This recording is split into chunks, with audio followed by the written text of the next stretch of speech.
Morning, this is Jennifer Sanchez. You are tuning into the Wise Coffee Chat Show.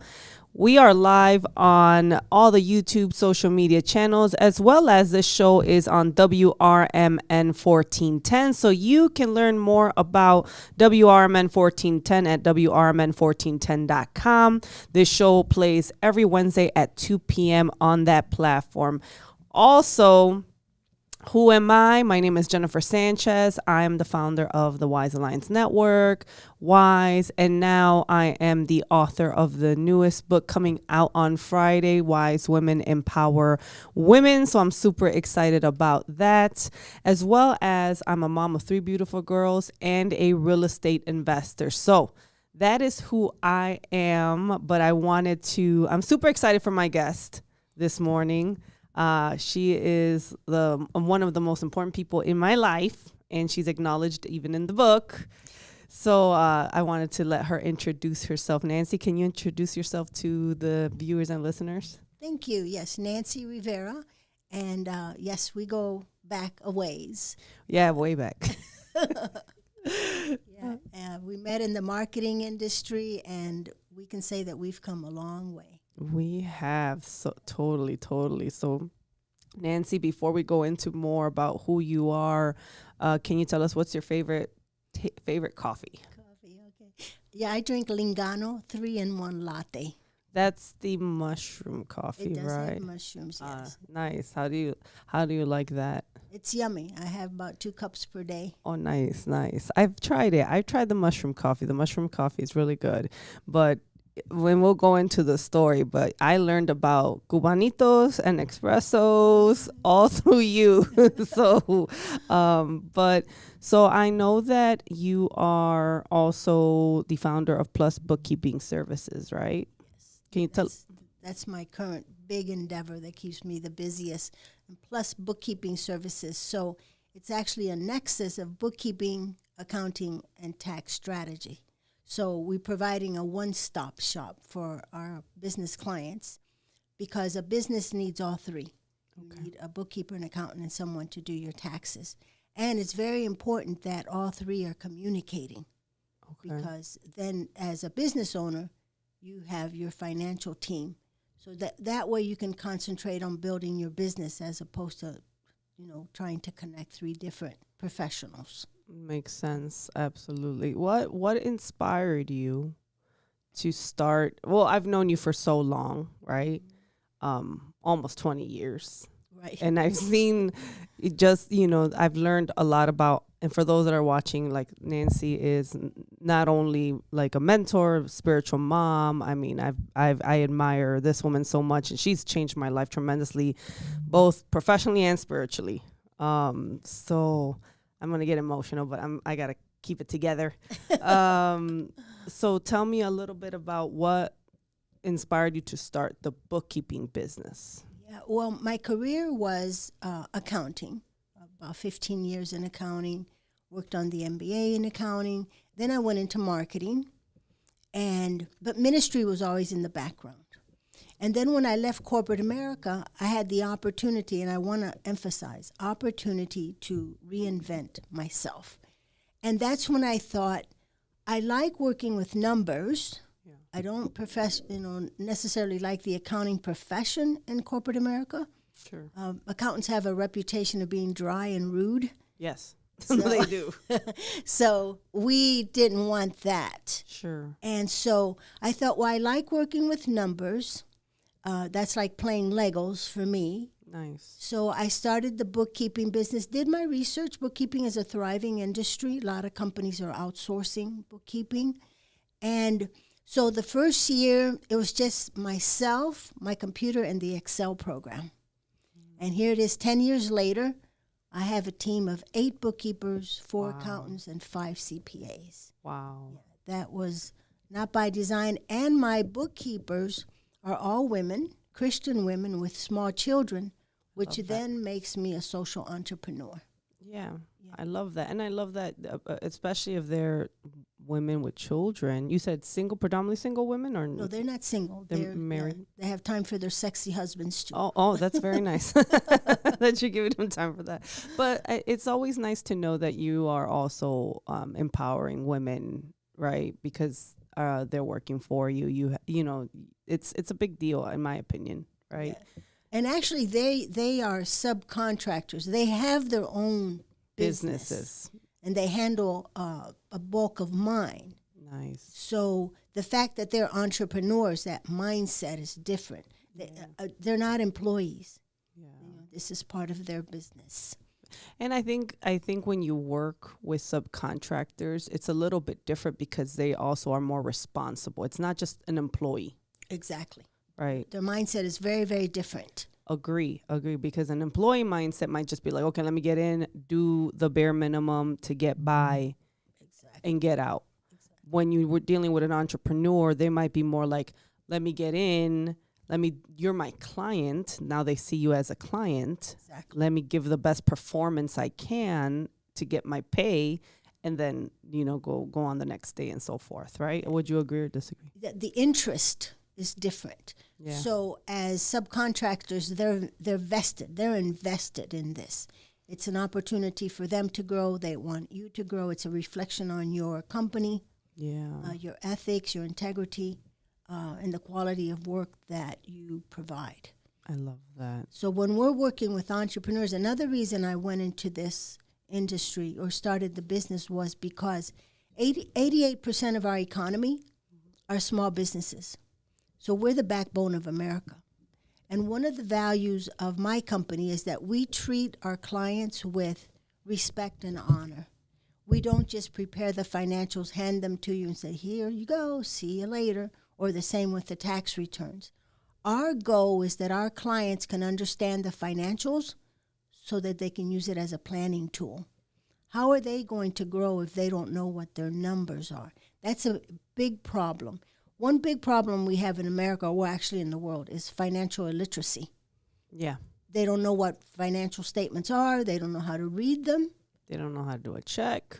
Yeah. So they don't know how are they going to grow if they don't know these numbers? Yeah. So a simple formula for me that I share with people is that if you want more money as a business person, you have to increase your income. That means more clients. Yeah. Increase your rates. And decrease your expenses. That's good. Right now, when you were talking, I wanted to share last week, my last guest, who was a speaker from my conference, she's part of the Napoleon Hill Institute, Think and Grow Rich. Yes. And that was one of the first books that I ever picked up, thanks to you, that taught me about even just building money, building wealth, masterminding, right? All these terms. So, have you always been involved in financial literacy and those type of wealth building topics? And even more so as time progresses. While we're mentioning books, I do also recommend Rich Dad, Poor Dad. You can get these books at the library, so there's no reason not to. Rich Dad and Poor Dad, the full audio is on YouTube for free. Yeah, exactly. And so that book teaches you about financial literacy and the mindset that we have about money, Yeah. But I'm also on the faculty for the Women's Business Development Center. They have an excellent entrepreneurial program. They do. Programs that range from ideation phase, they have an idea, startups, all the way to women who have $1 million companies. Yeah. Because you constantly have to be thinking and learning. The market changes. The economy changes. So you have to be alert what's going on. And then I'm on the faculty of the Rogers Park Business Alliance. These are excellent programs. They are. I've because of you, I've done the Women's Business Development Center programs. I'm very familiar with a lot of these groups. And I think a lot of entrepreneurs don't take advantage of the resources out there. They don't, for a couple of reasons. They may be too busy working in the business, meaning that they're doing the cooking, the baking, as opposed to being the CEO and delegating and thinking. Because your business is 80% sales and marketing. The CEO needs to keep that sales pipeline full. So there's a big difference working in the business or on the business. And then taking time to, a lot of entrepreneurs make this big mistake of really just creating a full-time job for themselves. Yes. As opposed to a business. Yes, where there's just cash flow coming in. I mean, I've learned from the 4-hour work week, that's always been my goal. Like, how can I have a business where I'm only involved 4 hours a week? Yeah, right? Exactly. And I know you're big on that as well. Like, let me delegate and pass on have other people do the tasks. Exactly. In addition to those 8 bookkeepers, I have a virtual assistant and I have a marketing coordinator, also a website developer, and they're also women. I love that. Not by design, but that's the way it happens. That's the way that it happens. I also learned one of the books you shared with me, E-Myth Revisited, remember? That's such a good book. That book, actually, and I've said it multiple times to people, whoever wants to read, E-Myth Revisited really taught me the mindset of like the 3 levels, right? The working bee, the management, and the entrepreneur, and what that looks like. And something right now that triggered me when you were talking was, when you see these businesses, and he says this in the book, that say like Kayla's hair salon or, John's barbershop, that usually means that person's mindset is an employee mindset. Right. Versus having the just a name that can be branded and grow outside of who you are. Exactly. And a lot of people just work and just make themselves jobs. Exactly. Which can be really hard, because then you're going to be working 10, 12 hours and not working on the business.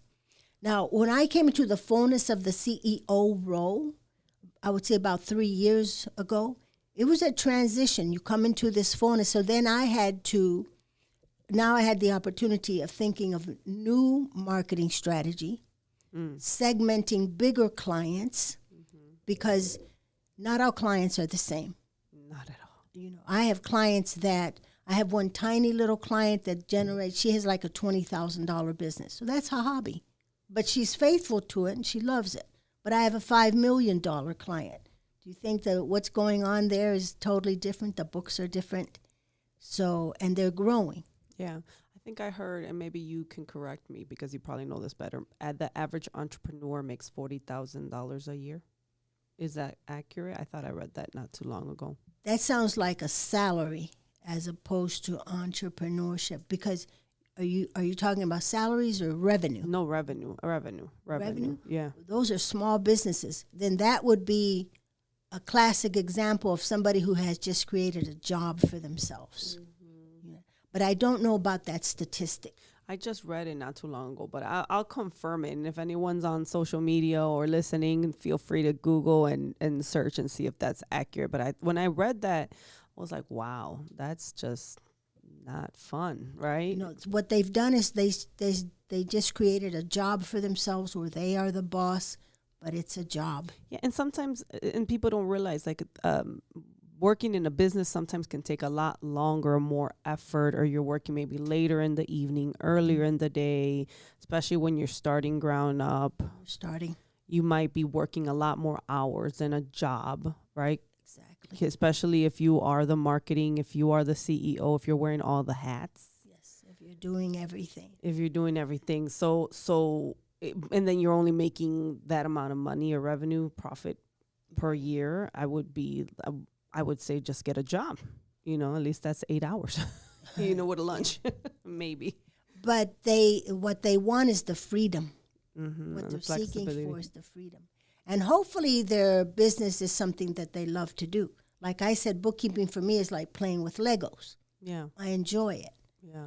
So it isn't stressful. But again, a business owner, you're spending 80% of your time in marketing and sales and 20% in operations if you want to have a successful business. Yeah, and I know even before we came on, you made a comment. You said, because I met you at a marketing agency, right? Right. And this was my first internship on Michigan Avenue. what was the exact address? Is it 355 or I don't remember. 233 or something. 233 Michigan Avenue, and I was just amazed because you know I'm from the city. I grew up in Albany Park, had no corporate at all. You took me from, you know, I'm sure I was a headache. No, you were not. Okay, well, I know. I mean, I know that You did spend some time in my office. I did. I was in your office a lot. But see, you were very smart because she would come in there to ask questions. That's good. About the business, about marketing, about clients, even about Jesus. I did, yeah. It was that definitely was a time in my life that I was like, who is this that you keep talking about? Who are you praying to? Why are you praying saying Father God? Why are you calling him Dad? You know, like I just remember like, and I was 20 at that time, or I just turned 21, I believe. So I just remember I was really like excited because the environment was exciting. It was, again, a downtown internship, right? And I made a lot of friends with a lot of the actual employees that worked there, which was pretty cool, you know? And so it just kind of opened my mind to what could be, right? Yeah. But it was a divine appointment. Oh, definitely. Because you did accept the Lord there, 2:00 in the afternoon. Yes, I did on December 22nd. I know, I remember. But it was, and you did Bible study. I thought that was amazing. In corporate America, you would conduct these Bible studies there, and you had all these corporate people attend, and it was just, to me, I've never experienced something like that, which I enjoyed. And I said, I admire this. I want to keep developing in this area. And I guess according to you, I did really well. I'm not trying to gloat in front of my students, but you know, I did really well because I remember and still doing well. And I'm still doing well. But the PSAs, right? You taught me the remember the PSAs, talking to all the radio stations, getting I forgot the client. It was Hispanic Christian Churches Association. Yeah, and I remember I was sending their radio and TV spots. It was media. Which coincidentally I'm still in media, right? In a different capacity. But I thought that was fun, calling up all the stations and saying, hey, can you play this PSA? Right. And I thought you told me that I brought in $1 million rev. I forgot what you told me, but I was just like, wow, I didn't know I was this good at that. You know? So what we ended up, PSAs are public service announcements. So basically you don't have to pay for them. Yeah. And so over the course of time, we brought in $600 million of donated media time. Wow. Yeah. Because I learned through you that radio stations and TV stations are obligated to give airtime. Yeah, they do have to give a percentage of their time to airtime. A lot of people don't know that, you know? So it's like, now you make sense why it's like those old, what are those commercials? This is your brain, and then this is your brain on drugs, and they smash the egg. Like, that's a PSA, right? Yeah. But I didn't know that growing up. I just thought it was like a commercial, right? But it's interesting how the marketing, 20 years later, I'm still involved in media in this capacity, but it was really introduced through you. Right. So I got to thank you for that, you know? And then, so funny enough, I just went to that building not too long ago to visit a radio station. It was just like deja vu, like, oh my God, I remember here when I was like 20, 21 years old, you know? I remember the WGCI station, which was iHeart, was in the same building of the internship. So you would see people all the time coming in, celebrities coming in. It was just exciting for, you know, me. It's a lot of fun. It is. So in marketing, you moved away. You still do marketing, but you do marketing now for Plus Bookkeeping Services, correct? My business and my ministry. Yeah. Nice. How do you incorporate media? Because I know you also went to Columbia for media, right? How did you incorporate that into your Plus Bookkeeping Services? Well, I give my marketing coordinator the content. When it comes to marketing, distribution is what takes a lot of time. And so she's great at that.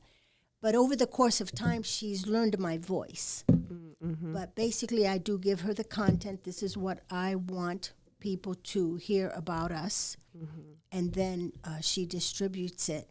But also in the ministry, there's a lot of marketing there as well. Yeah. I teach a lot. In fact, last night I was teaching ministries all over Central America and Mexico, right from my desk. Yeah. And I love that. You're always telling me what you're doing. I think that's great that you're doing that in different countries. Equatorial. Ecuador, Peru. Yeah. Oh, you're thinking Yeah. of Equatorial Guinea Yeah. in Africa. In Africa. Yes, we teach all the way to the west coast of Africa. That's amazing that you're doing that. I've always admired that. I teach administration, which of course has a section on accounting. And it's important. So going back to accounting, right? I know that we're going to go after the break and we're going to talk more in depth about the mistakes, but what do you advise businesses to start doing now, especially if they're just starting off? Yeah, keep track of your numbers, because even when you're starting out, you're incurring some expenses. You're always taking a loss first year. I learned from you. Well, not always, but Okay. typically you don't break even until the third year. So yes, you may have a loss the first and second year, then third year you break even. By the fifth year, you should have a profit. Okay. And what if they're not by the third year making a profit? Then they're probably doing something wrong. Mm-hmm. That formula, you need more clients, more product, increase your rates, decrease your expenses.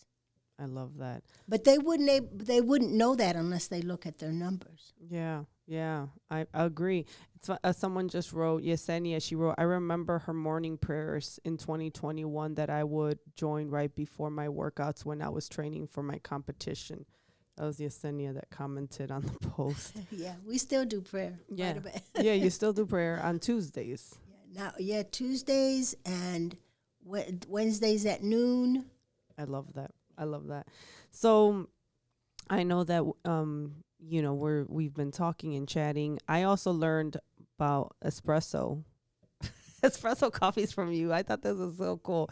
So I remember you would always take me wherever you went when I did my first internship with you. And I just remember you showing me, you brought out the little espresso machine and it looked like mud coming out. It was mud. It looked like mud. And I was like, what Delicious. is that, right? Especially with a spoonful of ice cream. Oh, I don't remember that part in the office, but I do remember that. And I was like, what is this thing? So even introducing me the coffee and then cubanitos, right? Like the cubanito Amazing. coffee. You taught me about that. And I was like, oh my God, this is amazing. Where have you been all my life? So, but yeah, I think this is all great, fun conversation. And I know that we have more. You're going to teach us, about, mistakes that entrepreneurs make and stuff like that. So I'm definitely excited to learn more about you and your story and why you chose to go down this path. Any new things that are arising with Plus Bookkeeping Services that you foresee? Well, the scaling and the growth, we're entering a new phase now of a different type of marketing, which is LinkedIn Sales Navigator. Okay. It's an investment. It's a great tool. And so we're working on that now full-fledged. Beautiful. Yeah. So I know everyone that's listening and watching, you are watching the Wise Coffee Chat Show on WRMN 1410. You can learn more about WRMN 1410 at WRMN1410.com, where you can learn all about their programming there. And you can follow us on all the social media platforms, Wise Jennifer Sanchez or Wise Coffee Chat Show. So you guys make sure you stay tuned. We're going to take a quick break, but when we're back, we're going to talk with Nancye about the common mistakes that entrepreneurs make with their accounting. So make sure you guys stay tuned and don't touch that dial.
All right, we are back.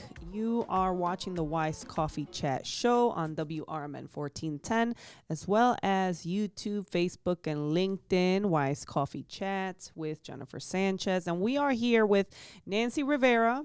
And I'm excited because we've been talking about her journey, her story, why she started Plus Booking Services, which is you said it was 3-in-1. A nexus of bookkeeping, accounting, and taxes. In nexus of bookkeeping, accounting, and taxes. And tax season, Over. it's over unless you filed an extension. Yeah. Actually, tax season for us is kind of all year round. I was going to say. Yeah. And then I remember when that happened a few years ago where it was just, it's part of the business. So, but this year only 2 of my clients, oh no, I take it back. 2 of my clients filed extensions with my Chicago team, and then 4 of my clients filed extension with, I have a team in Georgia. Oh, nice. So 6 extensions. I didn't know that. Now, I heard from Laurel Landmeyer. I remember one of her, who's your coach. She's one of my mentors. One of your mentors. And I know I'm in her Fast Cash coaching, and I've read a lot of her books. She says that the wealthy don't file on April 15th. Is that true? Well, it depends. Okay. It depends. It depends on your investments. Yeah. Because, for example, there's certain investments that don't give you their 1099s until the summer. But it depends. I mean, if you have a multitude of businesses, then it might behoove you to pay toward in September or October. Which would make more sense. Yeah. So it all depends. Now, when you file an extension, there are some, caveats there. You still get penalized or you have to pay interest unless you pay certain taxes with your extension. Mm-hmm. So it all depends on your situation. So it's not a one cookie cutter situation. Exactly. So now that, April 15th passed, a lot of people did get their taxes done. What do you see that the common mistake that entrepreneurs make when it comes to, their taxes and accounting? Tax season, they're not ready. And the reason they're not ready is because their books are not current on a monthly basis. So they're definitely not going to be current on a quarterly or an annual basis. Your accounting and bookkeeping needs to be current every single month. Okay. Yeah. And so people procrastinate. And the root cause of procrastination is fear. They're afraid to look at the numbers. That's why some people, you give them their tax returns and their financials, they're afraid to look at them. Mm. And so that's why we go the extra step of sitting down, going over the financials, help so that they can see how this helps them make a decision. But a good percentage of people don't even look at it. Because they're afraid. Really? They will not. And so what is that? That's financial illiteracy. Mm. You have to know what the financials are telling a story. They're telling the story of your business health. Yeah. And the potential for growth. Yeah. Because 95% of startups fail within the first 5 years. Yeah, I've heard that. And then the statistic grows higher for the next 5 years, I thought, right? So like if you didn't fail the first 5 years, unless you're scaling and growing, like here we're in our 10th year, right? Yeah. So we are doing a new level of marketing. Why? Because we're targeting a bigger segment, not in terms of more clients, but the segment we're targeting now are clients that are generating $500,000 to $2 million. That's kind of like a sweet spot for us because they're comfortable with virtual bookkeepers and they don't even blink at our rates. Whereas smaller clients may say, oh, you're too expensive. It isn't that we're too expensive, it's just that we're not the right fit. The right fit for them. Exactly. And that makes sense, right? Because if you want a higher caliber of service, exactly, you are going to go for this type of person to work with you, right? I mean, I think it goes in all industries, right? When you're hiring a subcontractor or hiring someone to do work for you, you have to decide, do I want, this plastic apple or do I want this exactly rich nice apple. Yeah. You know, It all depends on the quality. it does. Some people don't even like talking to their accountant. Now, what in the world type of relationship is that? Yeah. But it's all because they're afraid. The lack of knowledge. And lack of knowledge can kill you. Yeah, it literally, literally. I've also heard that one of the two most important things you should have is, especially as an entrepreneur, is an accountant and a lawyer. Those are the most important people on your team. You need team. Banker is another good A person banker. to have. Yeah. Okay, that's good. And what else would you recommend? On your team. Good internal team, people that you enjoy working with, that are on Yeah. the team, meaning that they're working toward the same goal. Gotcha. Your insurance agent is extremely important. I agree, and it makes a lot more sense now that I'm in real estate. All these things, having the insurance, having these mentors, having these people to come alongside you, like have a team well put together, and I think it'll flow nicer, the business, right? Exactly. And your team can be an asset to your clients because, for example, one of my clients bought their first home. Well, I love my real estate agent. So I connected them. He found them a beautiful home. It was a beautiful experience. I went to the closing. Very nice. And it was a grand celebration. And so who on your team, my insurance broker, I recommend her a lot. My attorney, I recommend her a lot to the clients. Yeah. So it's good to have that. But it's important to have a team that you enjoy working with and that you have the same ethics. Yes. And the same values. How does one make sure of that you're in alignment with them? What would be the signs that tell you that you are in alignment with these people? You can tell immediately by the way they speak. Okay. I remember a long time ago, I was at a class or networking or something, and so when we introduced ourselves and I said the bookkeeping, this young man came up to me. He says, "Oh, well, you cook the books. Now, do you think I'm going to associate with that jerk?" It's like, no, we don't cook. He's a cheater. Yeah. I mean, out of his heart, out of his mouth came what's in his heart. So in his mind, when you're working with numbers, you can cheat. Cooking the books, meaning that you have two sets of books. Oh, I see. So out of your heart, out of your mouth, what's in your heart is going to come out. Yeah. So right away you can tell how people are speaking. Also, their personalities. Are they pushy? Are they listening to you? Are they just looking for clients? Do they care about other people? So you can always tell by the way they speak. Yeah. And I think integrity is a big deal, and I've learned that also from you, right? Making sure that you do everything right because it's the right thing to do. Exactly. I mean, I've heard that come out of your mouth to me so many times throughout the almost 20 years. So it's like, oh, I got to do what's right, So it's kind of ingrained in me. And I think even in business, though, but that is probably one of the most important things to have clients, right? And gain people's trust, and people put their faith in you because they know that she does things with integrity. Exactly. She's not going to lead me astray. Right. Which you're right, in your industry, there probably is a lot of individuals that might not be ethical. Oh, yeah. When it comes to money. Yeah. There's a lot of lack of ethics. Yeah, when it comes to money. And you're right. Now that I think about it, greed. They say that money just only amplifies who you truly are. Right. Exactly. So if you are kind-hearted naturally all the time, or someone with integrity, you're only going to manage money with integrity. Yeah. Versus, so if you're kind, you're going to do more kind acts. More kind acts. Yeah, philanthropic or whatever, because that's where your heart is. Versus someone that's already naturally greedy. Right. They're just going to do more greedier things. They're going to hoard it. Oh yeah, I could see that. I also learned that money flows. Right, money is it's a tool. Yeah, it's definitely a tool. I know that we're not. A lot of people have this false thought process of what is it? Money is the root. Yeah, they misquote this biblical scripture.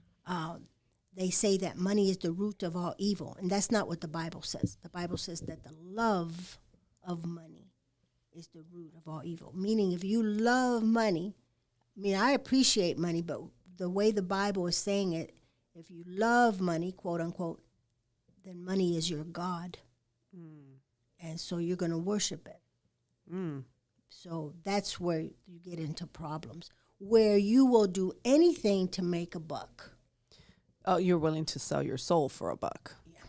So that's when you're going to get into problems. That makes sense. I can see that. And not every client is a good fit. I mean, I have fired clients, parted ways, and it was like adios. Yeah. You know?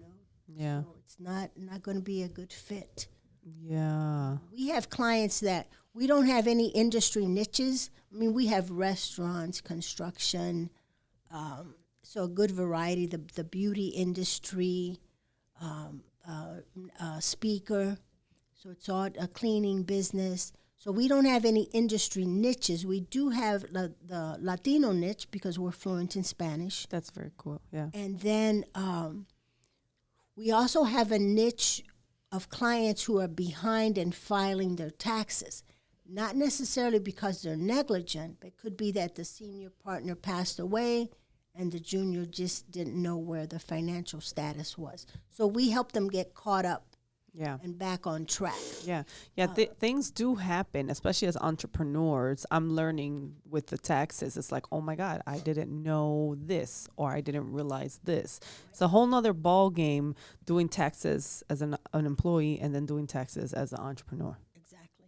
And I do recommend, like my tax team, all they do is taxes. So they're in tune what's happening with the IRS codes, the new laws, because that's what they specialize in. We're specializing in the bookkeeping, the accounting, but our tax team tells us when they give us our returns, there's the opportunity to how do we make this better next year? What can we take advantage of? Sure. I mean, like this year, there was an additional $6,000 deduction for me. It was a new law. It was a happy day. Oh, that's But nice. what if I went to the corner accountant? Now, I'm not criticizing storefront accountants, but are they really in tune with what's happening with the IRS code? Yeah. You have to know the laws Yeah. because you also have to know the correct entities to establish your business in. Is it an S corp, a C corp?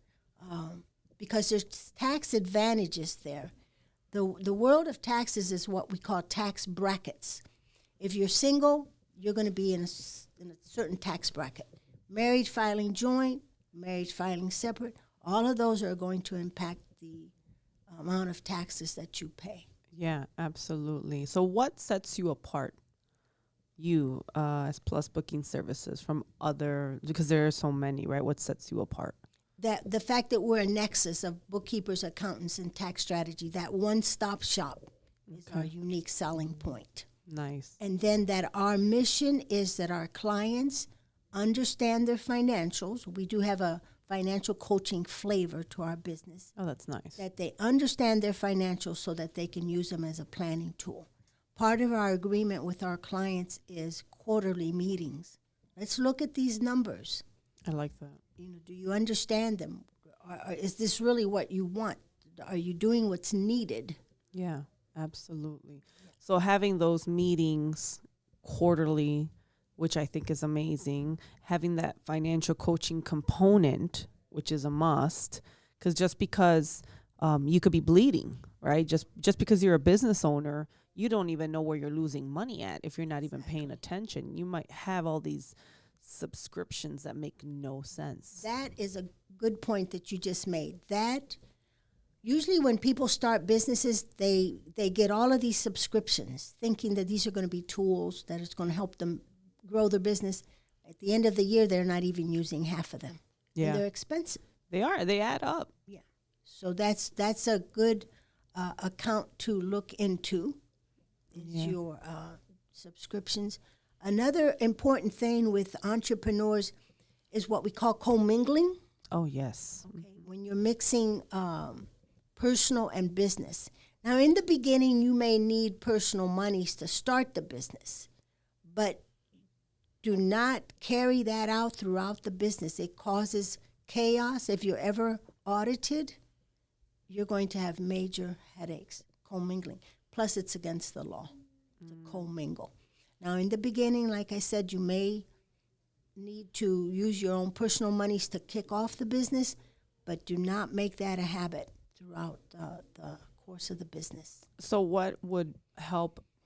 What would be okay, so let's say someone has a business, right? And they're commingling. Let's say someone has two businesses. Okay. And they're using one money from one business to cover expenses of another business. That's considered commingling, correct?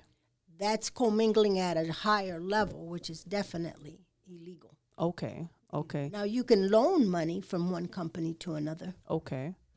But if you're just switching money from one company to another, that's bad. Don't do it. Don't do it. So, because sometimes there's money tied up, right? So you can do a loan. So how do you track that on paper? You have a contract. So let's say you have two companies. Company A is going to loan money to Company B. You need a legal contract, a loan agreement. Wow. Okay, I didn't know that. Yep. That's good to know. Yep. And even if your uncle loans you money, you need a contract. Really? Yep. Well, yeah, that makes sense. I could see that. Yep. Okay, anyone that gives you money, you should have a contract with them, right? So commingling is commingling. I'm just gonna ask these questions, especially for whoever's listening or watching. Is commingling also using credit cards under one business name for something else or something personal? Personal. Let's say personal. Yeah. Is that considered commingling? That's commingling. Commingling. Okay. So let's say you make all this money and you're gonna use the company credit card to go buy yourself a boat. Now, is the boat for the company or for yourself? Now, I don't know, right? We could say it's for myself, but we can use it for business purposes to entertain clients. Okay. Yeah. So would that be commingling? If you're going to buy the boat under the company name, then it is not commingling. But if you're buying the boat just for personal use, then that would be commingling. That's commingling. Now, if you're going to buy the boat for company purposes, for entertainment, there are certain laws there that you have to take into account as well. There was a time when it was very easy to deduct entertainment, but not anymore. Now you only get like 50% of those deductions, and they've cut back a lot because people were actually using these for personal.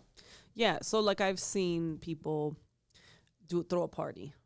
And they throw a party, and even though they invite all their business clients and friends and family, and then they'll make sure they'll have like a table promoting their products and services or something, right? So like they'll use all the expenses for that event towards business as a business expense and write it off, right? What would you say about that? Is that good or is that not good? Well, it depends. One word that's really important with the IRS is intention. What was the intention of that party? Okay. If it was a business intention or was it personal? Another very important word with the IRS is reasonable. Was it a reasonable expense or was it like sky high, totally unreasonable? They will look into that. Of course. Yeah, and I'm asking these questions because a lot of times